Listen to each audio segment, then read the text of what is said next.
Welcome to the Global Table. Today we'll be talking about life beyond borders, the excitement, the culture shock, the untold stories that people experience when they leave their home country to another country. My name is Obiano Junwachuku. I'm one of your hosts for the Global Table, and I have with me Obi Pro.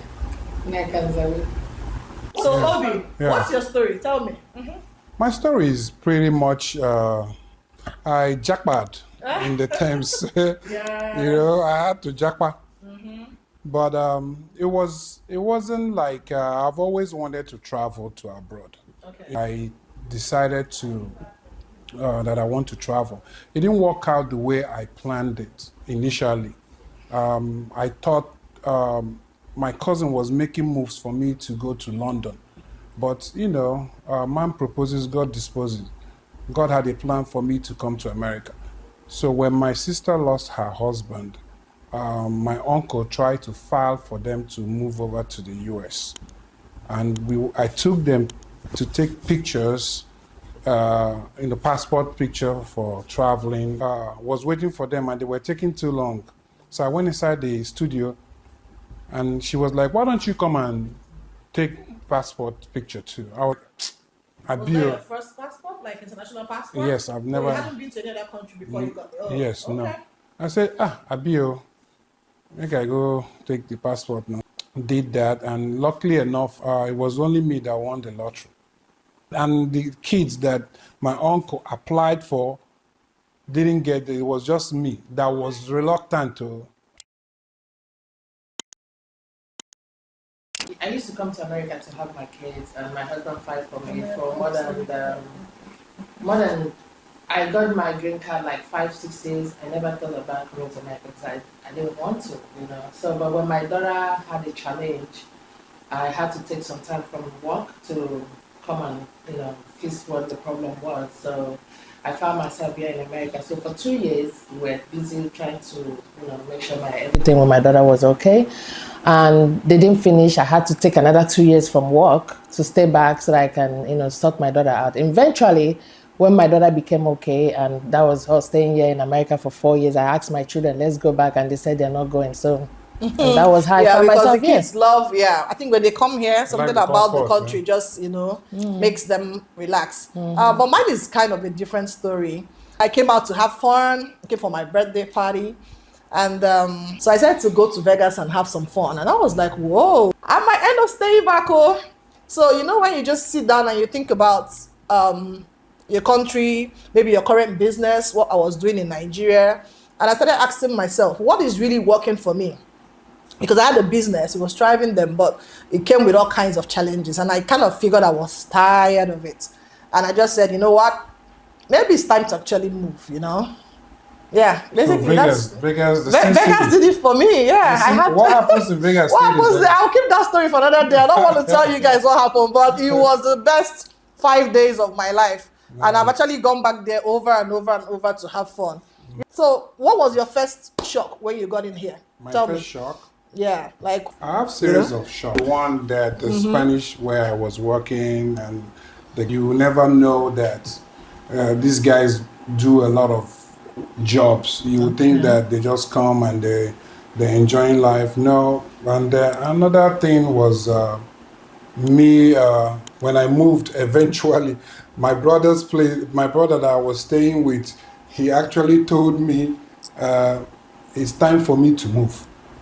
That one shocked me. No, I don't understand. So your brother is here, right? My oldest brother. Okay, where you were staying when you got in here? Yes. Okay. So, but he has family and kids. But the shock was because you now have a job, so you can now move to your own. Yeah, place. you can Get just your own place. So that was a shock. My dad actually asked him, "Why is your brother moving? He needs to stay there 1 year with you."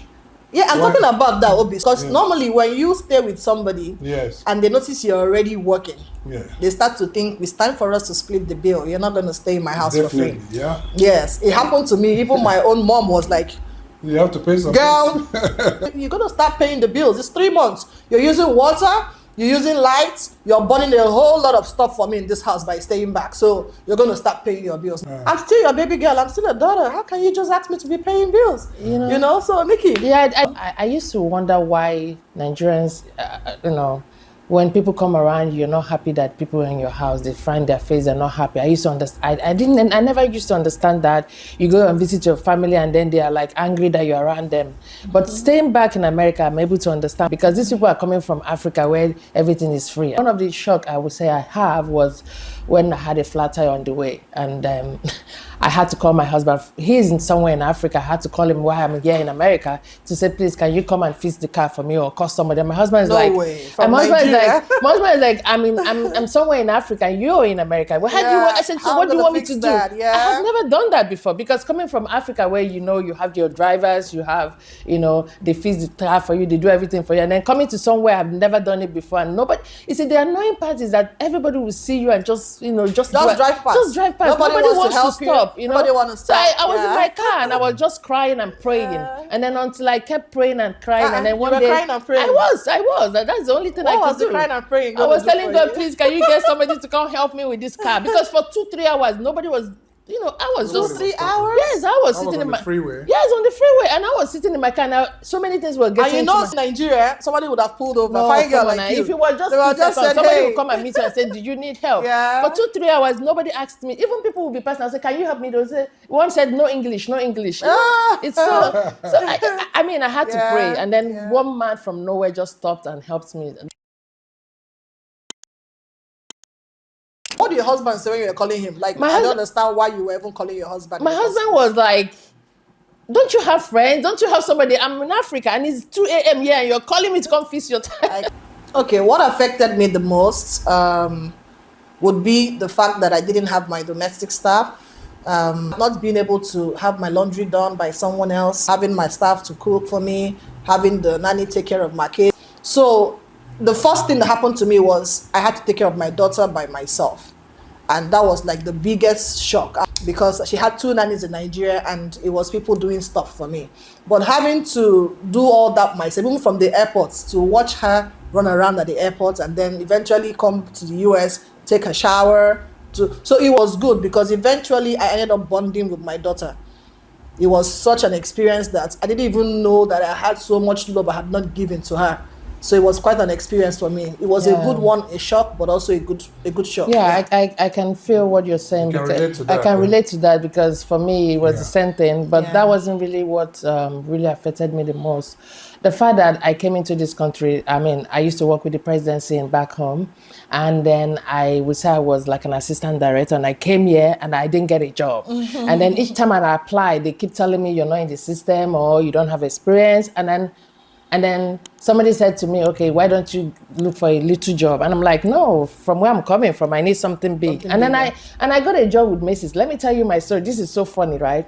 I got a job with Macy's, and this job, whereas you have to stand all the time, okay? Wow. So one day I was, I was tired. You know how they go to the changing room to change? I had to go there to sit, and then they called my name. So one of my colleagues from office back home in Nigeria, who happened to be like a junior staff when I was in Nigeria, said he wants a personal shopper. And then as soon as I saw her, I didn't want her to see me.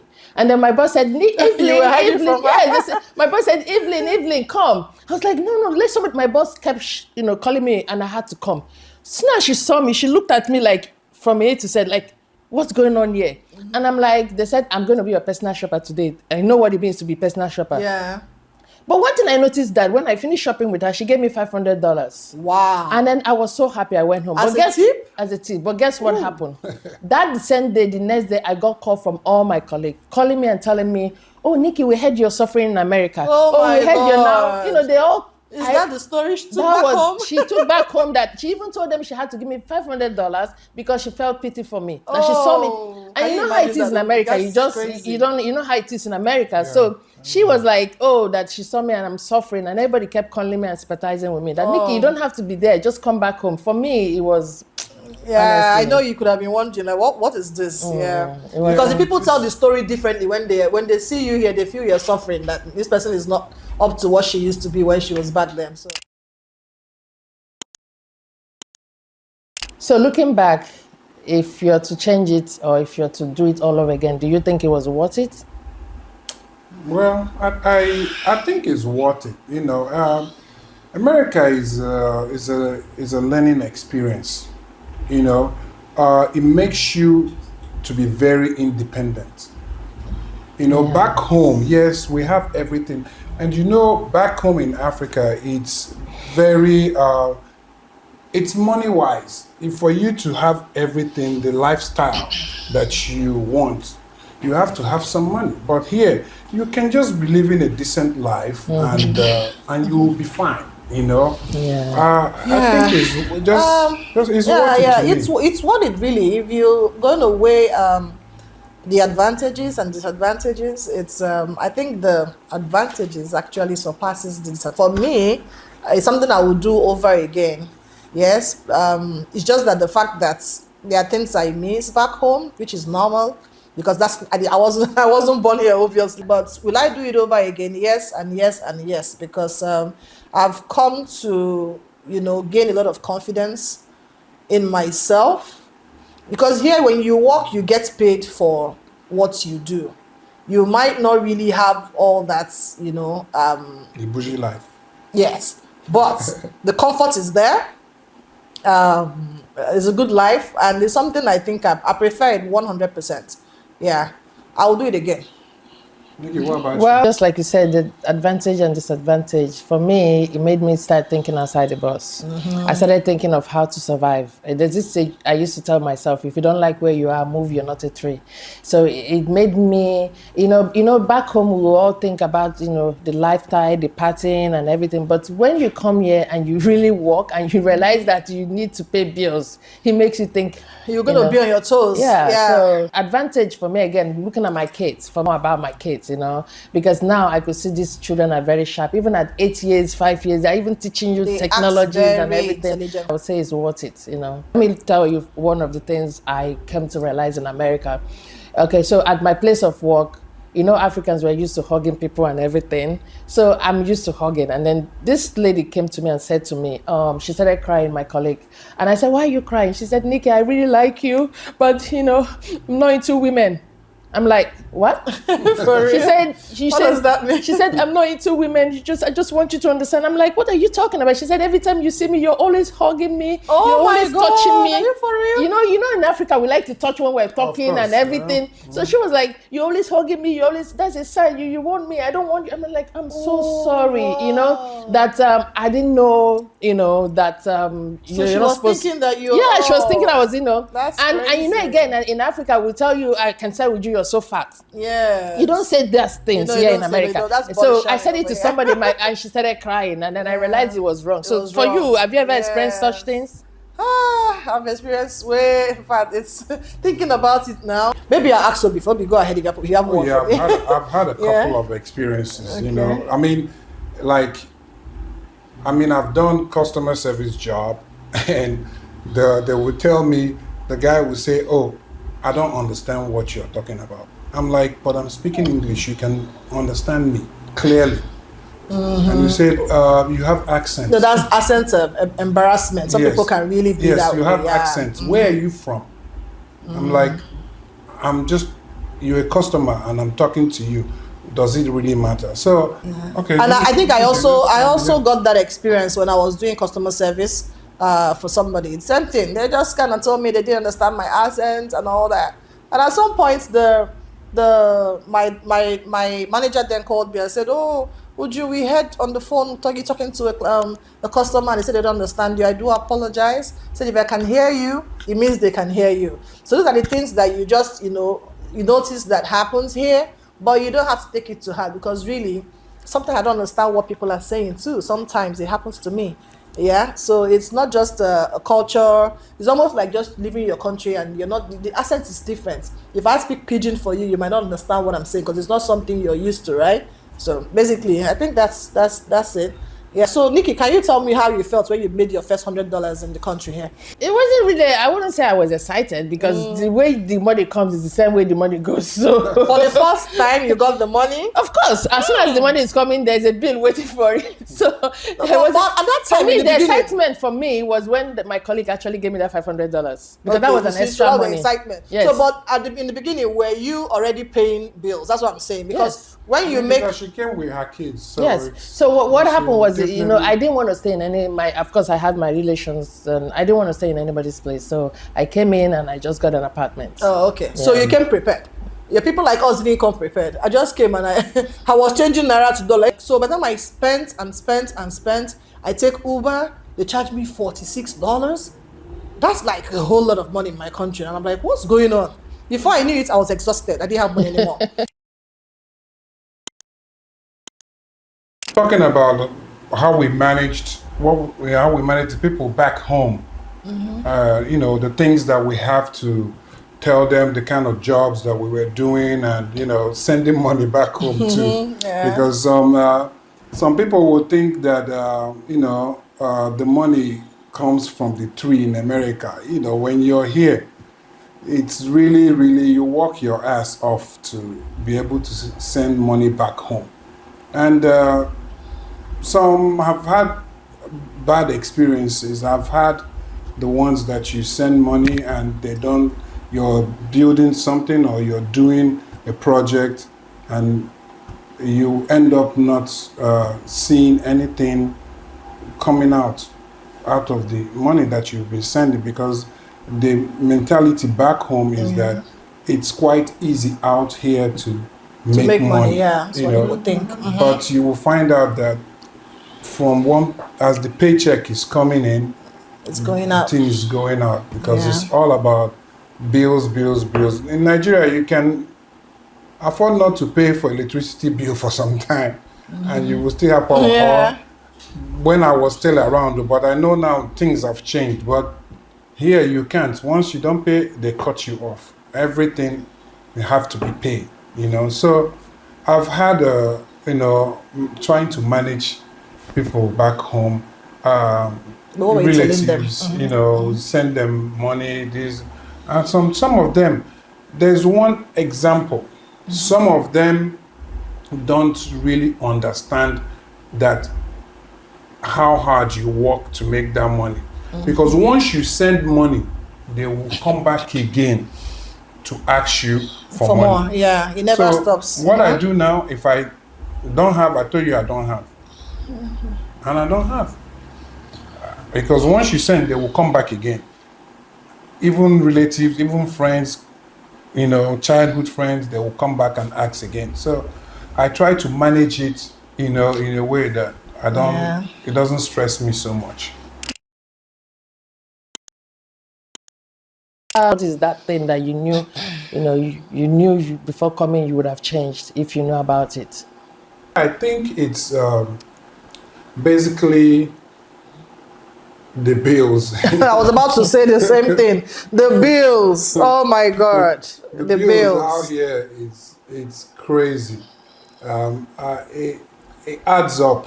Yeah. No matter how little you think, even if it's your cell phone bill, you know, or you're paying the cable bill. Honestly, So it's crazy. And it's Yeah. not just the bills, it's the way the bills are designed to come monthly. yeah, Yes, because you can have bills that are coming per year. You will have the head to think and process on how you're going to do other things while you pay a yearly bill as against a monthly bill. A monthly bill practically keeps us on our toes like 247.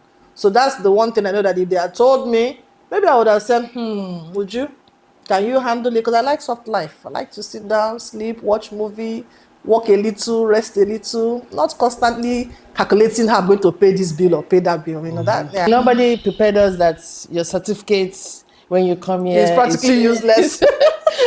Nobody told us that. You That know? you start afresh. Honestly, that you have to, nobody told me that. That's true. You know? That's true. That's because true. if I did know, because when I went to the UK to do my masters, I would have come to the US and do the And masters done the instead. masters, I So know. nobody told me that. And do you know how long it took me before I got a job? I I had to know. go back to school to study something for me to, It's Yeah, they don't tell you that part. They didn't tell me that part. That's the part they That's say. a very important, some people might beg to differ with this. So it's your experience, but is it the kind of jobs you want that was kind of hard for you that No. made it look like your certificate didn't matter? No. So with America, as long as you're hardworking, you will get a job. But the kind of job I wanted, okay, like for example, I studied HRing. I did the human resource management in the UK. I wanted to come into this country and able to join and then become an HR professional. Okay? But I was told that I also have to go back and take the certification. Yeah, So I have to take the US certification, and then even when I did, I was also told I have to have an experience for me to work as an HR firm. So that's the part I'm talking about. Not You're you can right. get any job, like I and told you. some jobs come very easily, while some don't come easily for some certain kind of people. What would like people to know about when you relocate to abroad? It doesn't necessarily have to be US. It can be Canada, it can be Germany, it can be anywhere, Australia. But for you to know that you have to work hard, you have to stay focused, you have to be ambitious. There's nothing wrong in being ambitious, Here, it's all about paying bills.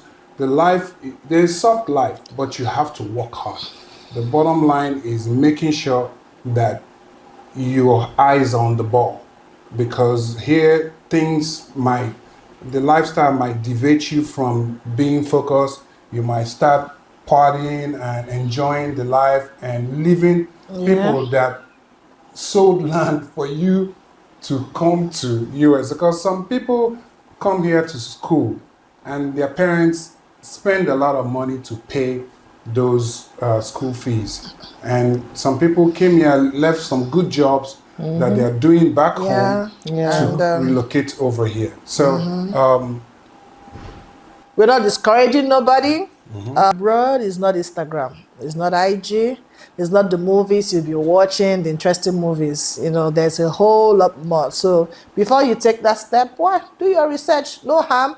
Some people just move without thinking. They don't consult, they don't check. I didn't do all that. I just moved. So do your check. I feel that America is, if you can be what you want to be, just be focused, be hardworking, know why you're in America, and go for it. Because everybody you see have a story to tell. We all came into America, we all worked hard. At a point, it wasn't easy for us, but we got somewhere at the end of the day. So don't be discouraged. Just know that if you put your mind to something, be the change you want to be, and you get there. And this is the Global Table.